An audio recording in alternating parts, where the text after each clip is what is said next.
హరి ఓం. శ్రీ రమణ సద్గురు దేవాయ నమః. రమణ భాషణంలో 635వ భాషణం ఇది.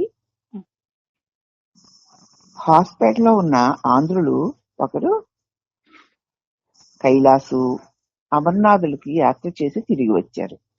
ఆయన హాస్పిటల్లో ఉన్నారు. హాస్పిటల్లో ఉన్న ఒక ఆంధ్రుడు కైలాస మానస యాత్ర, అమర్నాథుల యాత్ర చేసి వచ్చాడు. ఆ ప్రదేశాలు ఎంత అందమైనవో, అక్కడికి పోవడం ఎంత ప్రయాసో వర్ణించాడు. చివరికి అతడు మహర్షిని గుర్తుంచుకోవడానికి ఏదైనా ఒక ఉపదేశం ఇవ్వండి అన్నాడు.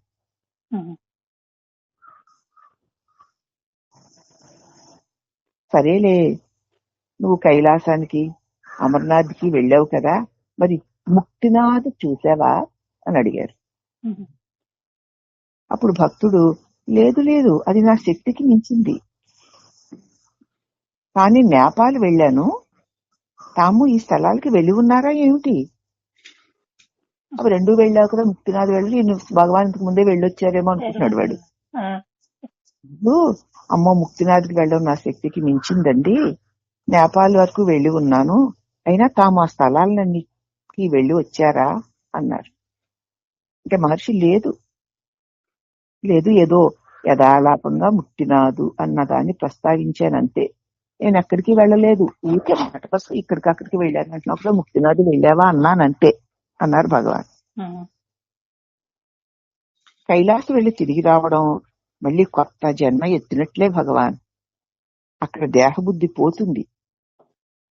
మహర్షి అన్నారు, నేను ఎక్కడికి వెళ్ళలేదు, యథాలాపంగా ముక్తినాథు అన్నాను, కానీ కైలాస్ వెళ్ళి తిరిగి రావడం మళ్ళీ కొత్త జన్మ ఎత్తినట్లే.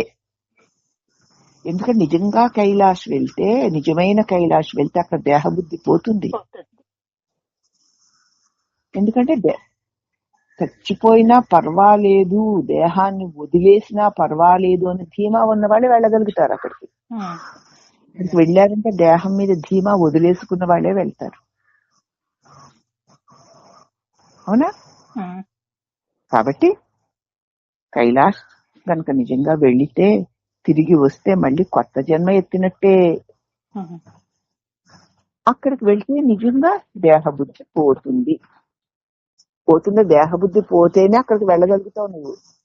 అమ్మ బాబాయ్, చాలా కష్టమట, చాలా బాధాకరమట, ఏమైపోతుందో, ఎక్కడ ప్రాణం ఆగిపోతుందో అన్న బాధ ఉందనుకో వాళ్ళు వెళ్ళగలరా?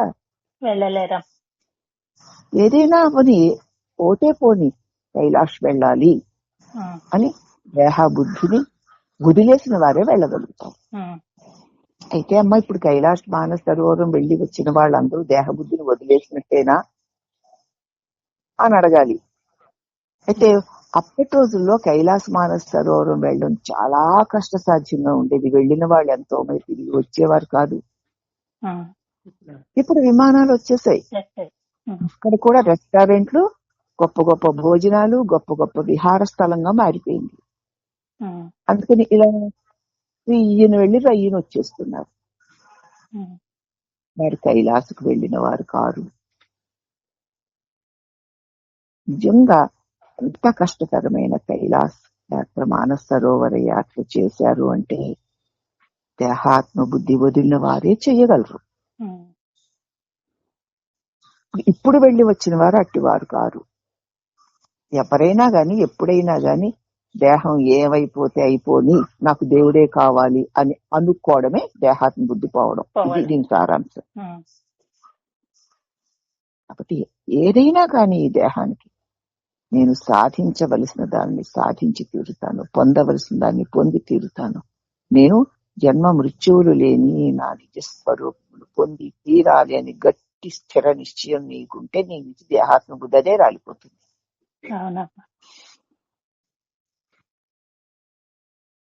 కాబట్టి దేహాత్మ బుద్ధి అన్నిటికీ, అజ్ఞానాలకి, బాధలకి కారణం.